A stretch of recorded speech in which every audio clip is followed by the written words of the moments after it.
How the heck did we let the Baltimore Ravens get Derrick Henry? Titans plan, Chargers plan, Rams plan. What are these teams doing going forward at the deadline? All that and more coming up on today's Peacock and Williamson Mailbag. NFL analyst Brian Peacock and former NFL scout Matt Williamson bring you expert NFL analysis every day in less than 30 minutes. Get an inside look at the NFL on the field and in the front office with elite breakdowns to next-level analysis and in-depth information only for the real NFL fans. This is Peacock and Williamson, and it starts now.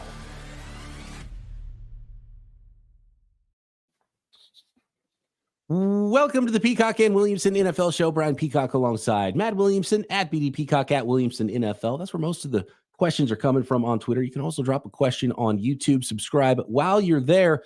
Appreciate all the everydayers and everybody who's hanging out with us, making us your first listen on the Locked On Podcast Network. Today's episode of Peacock and Williamson brought to you by Prize Picks. Go to prizepicks.com/LockedOnNFL and use code, all lowercase, Locked On NFL to win $50 instantly when you play just $5. All right, let's get into this week's mailbag. And it starts with the Ravens. And I think a lot of people have talked about the same thing with the Baltimore Ravens for multiple players, including their quarterback, who's leading probably MVP voting right now after 7 weeks of the season going into week 8 here. Lamar Jackson, obviously, a lot of teams passed on him in the draft. Hindsight is what it is on that. I loved Lamar Jackson. I thought he was number 1 overall worthy talent. Yeah. Bill Polian gets endlessly crushed for calling him a running back coming out, and he got crushed at the time too. It was a dumb take, and clearly looks terrible and is awesome. And he should get crushed, yeah. Right, and I get some teams saying, we're not sure about his pocket passing ability, which he has improved a ton on. So good on Lamar Jackson to continue to get better. But my point is, the landing spot helped him. He went to a great spot. Patrick Mahomes went to a great spot for him with Andy Reid and a veteran quarterback and Alex Smith there, ready to show him the ropes. And the question that we're starting with here is about another Baltimore Raven, though, and that is Derrick Henry. And Joey Bag of Donuts, who frequently gets involved in our mailbag, says, why didn't more teams pursue Derrick Henry? And I think my answer, Matt, and I want to hear what you think about this, is twofold, because A, he wouldn't have been great everywhere. It was the perfect fit for him. And I don't know that every team should have been involved. And I don't know how long this is going to last with Derrick Henry, but it is clearly a perfect fit. So if he went to name a team, if he stayed, he wasn't going to do this with the Titans this year.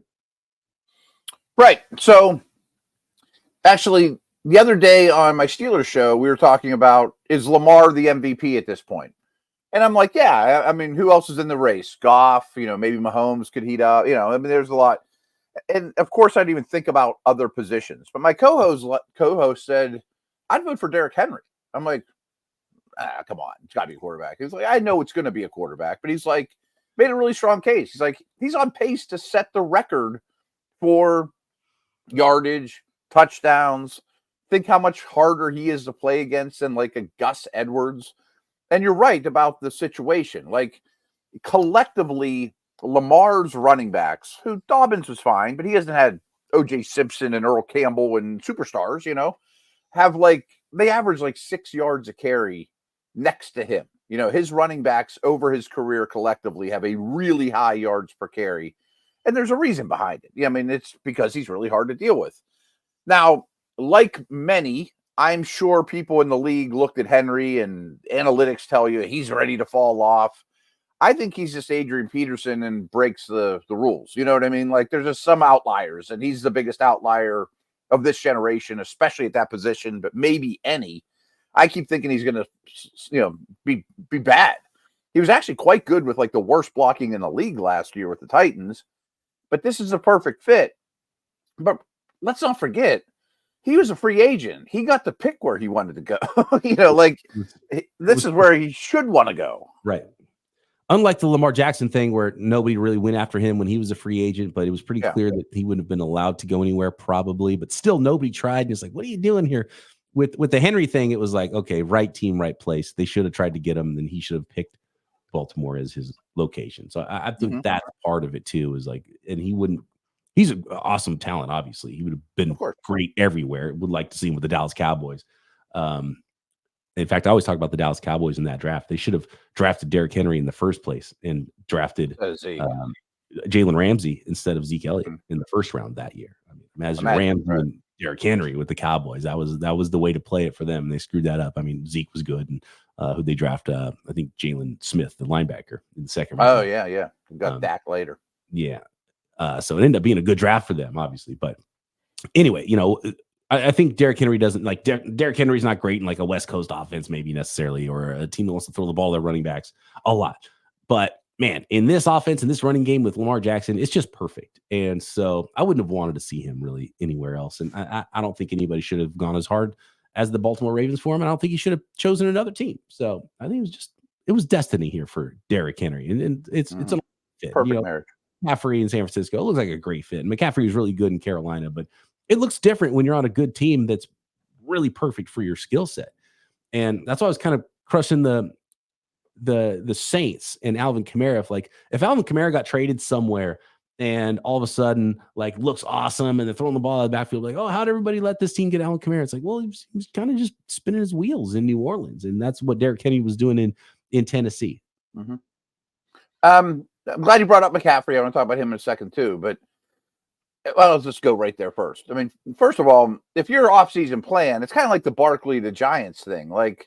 If you're a bad team, I'm not investing in a running back. You have to have true Super Bowl aspirations in the offseason to even consider Henry or even Kamara or Barkley. I mean, why even spend money there? Proposition. Yeah. I mean, the Panthers aren't going to sign him, nor would he even go there, of course. But I was going to bring up McCaffrey because I think those are the best two running backs of this generation. And I think they're both Hall of Famers, which is going to be hard for running backs to do going forward. But I also think the Niners wouldn't want Henry and the Ravens wouldn't want McCaffrey. You know what I mean? Of course they'd want them, but they wouldn't invest what you'd have to invest to get them. That wouldn't be a target. Especially with Henry and the Niners. It would look fine, but it's not as perfect as the Ravens. McCaffrey, I think, could be a little bit more scheme diverse, but also, you have Justice Hill to kind of have that role. You don't need the pass catching role to be the main role in Baltimore. So I think you're absolutely right about that. And we're seeing it with Jordan Mason, the Niners are good at running the ball. So then you put a great running back in there and it's just better. You're oh my God, look at how it's it doesn't make it go, but man, that is the icing on the cake when you get that perfect fit there. And I think that's what we see in those situations. Gus and Dobbins were fine, but this is great. We got a question from Naz. I want to get to that next about the Titans. We've already seen the Titans, part of the Titans plan, because they've traded DeAndre Hopkins to the Kansas City Chiefs. But a little bit bigger picture plan. What's the plan? You moved off of Vrabel to go to Callahan and a whole lot more. Talk about the Chargers plan going forward as we approach the deadline, the Los Angeles Rams going forward as we approach the deadline, and potential Cooper Kupp trade. All of that coming up next on the Peacock and Williamson Mailbag.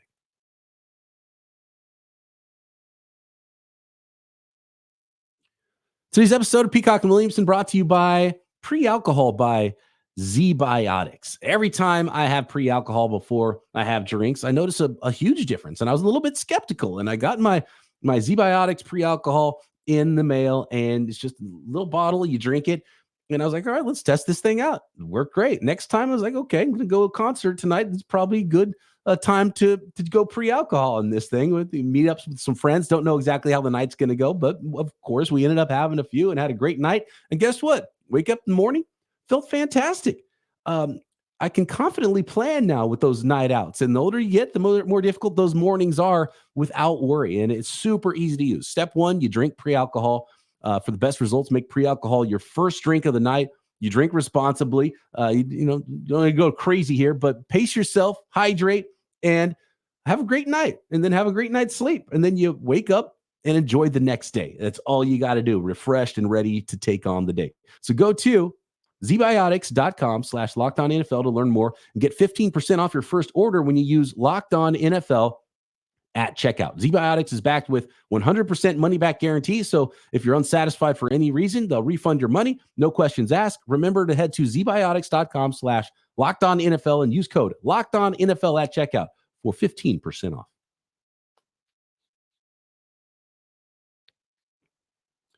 All right. So the Tennessee Titans, they were not the home for Derrick Henry. They were not the home for DeAndre Hopkins, as it turns out. He's on the Kansas City Chiefs now. But what's the rest of the Titans' plan? So they've made changes, and now they're kind of scooting backwards a little bit. They're a 1-win team coming into week 8. As Naz asks in the mailbag here, you make the change from Vrabel to Callahan. The early returns on Callahan as a coach have left Titans fans with a little bit to be desired. So what exactly is the Titans' plan? Where are they, and what are they doing going forward? And the question asker here, Naz, is kind of pointing to the drafts as well. It's like, okay, well, Levis might not be the guy. Do you have the right coach? Do you have the right GM? What should Amy Strunk do there as owner of the Titans right now? I think it's a tough one, and I wouldn't want to be in charge of this team compared to most, in terms of trying to turn this into a winner soon. Stick with the positive. I like that they drafted Latham, and I didn't like when they drafted Sweat in the second round, but he's been quite good. So they added 2 big people that are promising. I don't think you can point to this draft for Rand Carthon as a bad draft based on those first couple of picks. Right. I still have high hopes for Skoronski. Cushenberry, the center, probably will be fine. So where I'm going with this is the line of scrimmages are at least going the right direction. And I think that's where I would always start, quarterback aside, when trying to rebuild a roster. Give me the big people first. So that's doable at least. I think this could be a one and done, though, for the coach. I mean, nothing's really panned out, and it doesn't favor the coach or front office that I'm almost certain they spent more in free agency than any team. When you go all in on Snead and all these free agent guys they're signing, Ridley, expensive dudes, it's usually not a good business model in the NFL to begin with. But the owner doesn't like it either when I just spent a ton. I just spent a ton and you're stink. So on this kind of a thing, I side on, look, you made a plan, you researched your plan, you like the people that you hired, so at least let them have an opportunity for the plan.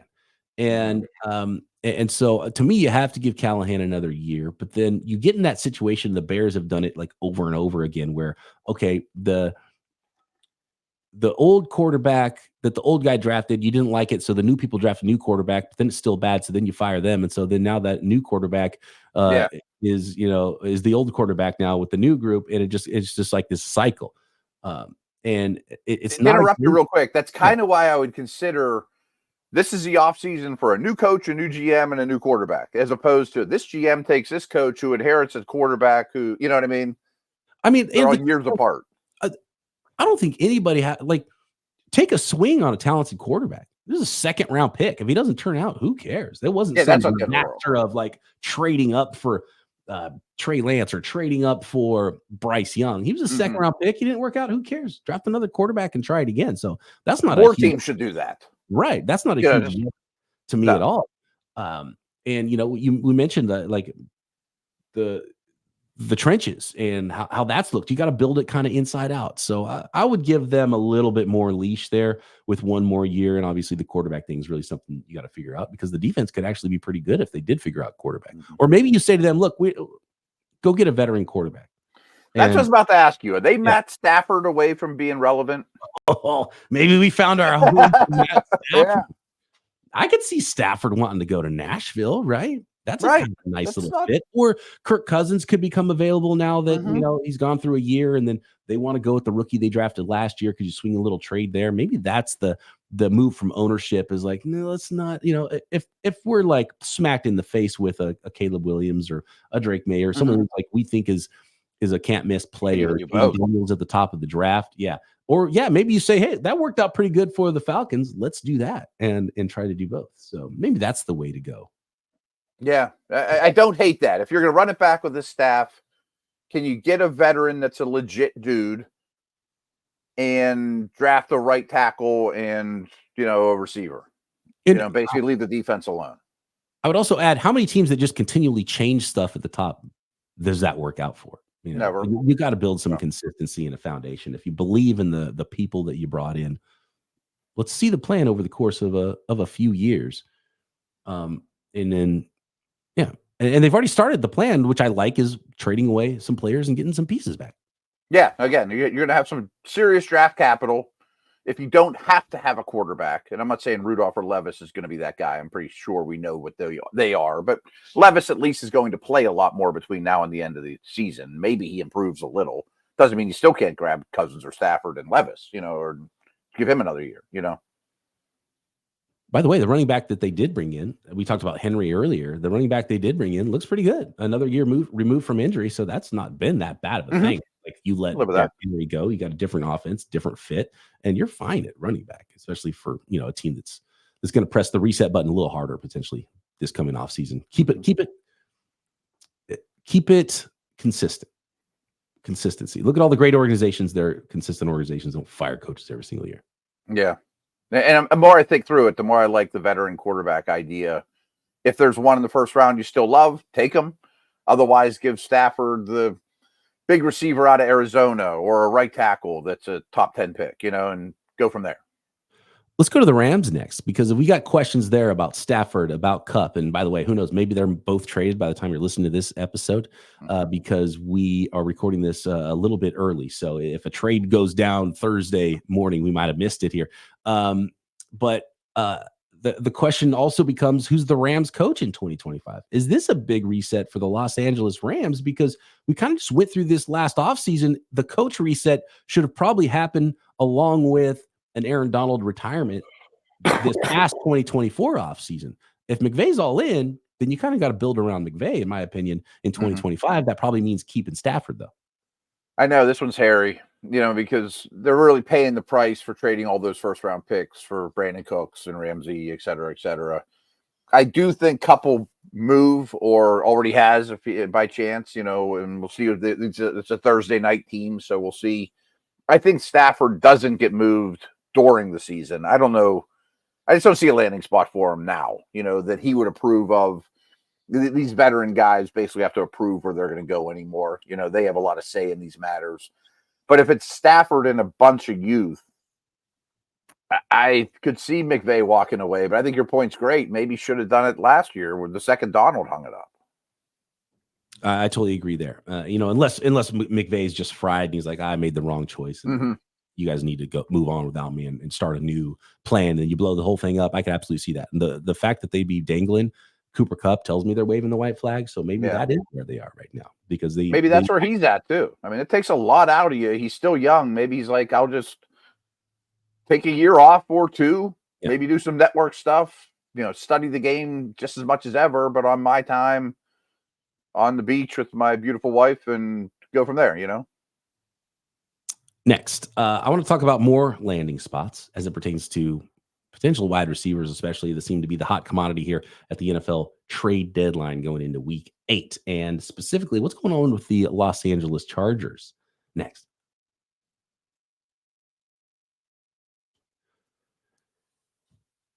The final segment of Peacock and Williamson is brought to you by FanDuel, America's #1 sportsbook. And every time we reference a line for a weekly matchup here on Peacock and Williamson and the entire Locked On Podcast Network, those lines come from FanDuel, because it's America's #1 sportsbook. Why would we go anywhere else? And fans right now can start big with a huge return on FanDuel and get started with $200 in bonus bets guaranteed when you place your first $5 bet. And when you get a hunch when you're watching football Sunday, you're in the middle of a game, you want to look at the latest stats, you want to view live play-by-play, maybe inform yourself on some bets. Well, you can find all that information and statistics on the same page where you place your bets at FanDuel.com. So download the app or go to FanDuel.com.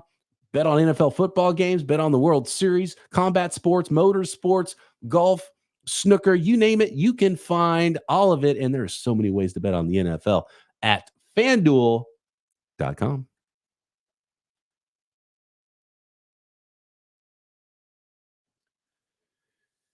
All right, we get a lot of questions about the Steelers. You're a Steelers guy, and when we throw the feeler out there for questions, you get a lot of Steelers questions. But the Steelers are very intriguing to me. And who knows, maybe Cooper Kupp right now, again, as we record this pod a little early, maybe Cooper Kupp's already a Steeler. Who's the best fit for the Steelers? And who's the best fit for Cooper Kupp on the trade market? The best fit for Kupp's production to me is Tampa. Just go be Godwin. If I were the Chargers, I would have some interest, but I think their big picture plan, I know we're going to talk about them, is take a step back this year, get your cap in order, and then be aggressive next year. Like Titans got more stuff in the free agency than anyone. Chargers got the least. Like that's on purpose. I think he would fit well with the Steelers. I would give you a third, not a second. And I don't think he'd be a high volume guy. He wouldn't be in the slot as much as you'd like, but his blocking, toughness, professionalism would fit in really well with TJ Watt and Cam Hayward and Russell Wilson and those type of dudes for sure. He'd be a crowd favorite. He'd have to take a step back from a usage perspective, though. There's no question about that. So I would say Tampa. I also think the Steelers might be interested in a Christian Kirk, or I thought maybe Hopkins, but the receiver landing spots are drying up a little bit, and the available receivers are drying up a little bit. Hopkins would have been a great fit for the Steelers. Yeah. Who would have been an awesome fit is Devontae Adams or Amari Cooper or Brandon Ayuk, who are not on the market. Talk about them all the time, right? I still think there's an opportunity for another flip of Devontae Adams potentially if this thing continues to go south for the Jets. And again, that'd be a great spot for him, like for potentially long term as well with the Steelers. And so the Steelers need something now and long term, which is an interesting place to be. And I just get the feeling they're going to get Mike Williamson like it. I don't know. But for some reason, that's the vibe I get. And this going to be a 7th round pick or something. And that's sort of a trade because you're kind of running out of names. Christian Kirk is an interesting one that I think should absolutely be available to teams. There's a number of players that could potentially be involved, and they clearly should be a buyer. When it comes to the Chargers, though, could they be a buyer? Should they be a buyer? Because they're a 3-3 team right now. Jim Harbaugh is not going to be like, I'm looking to next year. If you say, hey, we can get better today, he'd be like, yes, let's do that. So I wouldn't be shocked if the Chargers maybe are a sneaky buyer right now. I mean, I think they're definitely, even more than in the mix, a favorite to be one of the 7 AFC teams that go to the postseason. They have like the easiest schedule in the league going forward. Teams like Miami are terrible, and Browns are terrible, and Cincy's got a bad record. Teams we thought were strong playoff contenders, Jacksonville, a lot of those teams are out of the race now. So I think getting to be the top 7 is much easier than it initially looked in the AFC. So I could see both sides of it. I mean, I think their season has gone better than I expected, especially the defense. I thought the defense was really lacking personnel, but coaching and scheme has been quite good on that side of the ball. And guys like Khalil Mack are playing great. And I think it's pretty clear what they need. They need more playmakers. If you can give me a tight end that stretches a field or a number 1 receiver, now I'm in. And I think that's definitely going to be the offseason plan, if not sooner. Could Tee Higgins become available? I was going to bring him up. I wonder if they're a loss away from him becoming available. Because that would be a phenomenal now and pay him for the Chargers. Mm-hmm. Or maybe even the Bucks. Right. But not the Steelers. Not Steelers, but you need someone to launder them for you. Like right, exactly. Yeah. You need laundry to get them. More like Christian Kirk, maybe a Jacoby Myers potentially. Mike Williams is another Mike name. Williams and Darius Slayton are the two that are like the 7th round pick guy, Yeah, you swap late picks or something like that for the Steelers. What about bringing Deontay Johnson back home? I don't think there's bad will, but I do think there was a little bit of it. I think he could be had too. Don't get me wrong. This wasn't real into blocking, but nobody really was too psyched about being with Matt Canada, period. You know what I mean? Like that had a lot to do with it. It's a better environment for him now than then. And the quarterbacks, All right, that'll do it for today. I don't hate it. Yeah, I think it's fun that there's a lot of and here's the other thing. So when you are coming to the Chargers, because there's been some arguments from Chargers fans, and Malik Neighbors looks awesome. It's like, okay, why'd you draft Alt over Neighbors? Well, look at the trade deadline. The Chargers can get Can't get a tackle. Offensive tackle. Like I haven't seen a single thing about someone who could even sniff a difference-making offensive lineman potentially available for teams, because teams want to hold on to them and they don't want to let a guy go that they could have next year. It's just harder. It's a harder commodity to come by, which is what surprises me a little bit about where salaries have gone at those two positions. I'm surprised that wide receiver has taken over offensive tackle as far as money, because good offensive linemen, specifically tackles, are a much more rare commodity than wide receivers right now. Like Deontay could be great for the Chargers. I mean, like you could get him for a 5th round pick as opposed to the 5th pick in the draft, and you still have all. You know what I mean? And I'd rather have Neighbors, of course, but the drop off from Neighbors to Deontay isn't insane. It's not the Grand Canyon, you know. Man, I think I like Tee Higgins to the Chargers. Me too, a lot. Yeah, that's Herbert thrown to Higgins. Yeah, perfect compliment for the quarterback. Perfect Different than compliment for what McConkey. they already have on the field, talent-wise. I like it a lot. I just know if since he's ready to say we're done. We But did they're not going to bring him back. We had a And they're also the question. hardest team in the league to trade with. Yes. Jared wants to know, like, what blackmail does Greg Roman have on the Harbaughs? I just think that, and like, Greg Roman always takes a lot of heat. Greg Roman can scheme up a running game. And I think that's He's respected in the league. That's the reason. That is, and maybe the only reason. And he's well respected. He can scheme a running game. And if you got a star quarterback and you got a good running game, and look, you add, like, there's a dearth of talent at wide receiver for the Chargers right now. You put a good, legit starting outside wide receiver on that team, man, I think you're cooking. I think they beat Arizona with Higgins. Yeah. You know what I mean? Like, the Arizona shut down the run. They only ran for like 50 yards, but people are going to sell out to stop the run now. And Herbert looked great, but he didn't have anyone to really throw to. If you're looking to fire offensive coordinators around the NFL, I think you got to get in line. And I think Greg Roman. I don't think he's even the top 5 or 10 that I would fire. You know? Right? Yeah, and I get it. You look at the points per game, and it wasn't great against the Cardinals, and personnel has a little bit to do with that, especially in the passing game. And of course, put the ball in the end zone instead of coming up short. Next, we're making picks on Friday. That's what's next. This Locked On 49ers is over. Appreciate all the questions. Apologies for the great questions we did not get to. Matt and I back Friday right here. Peacock and Williamson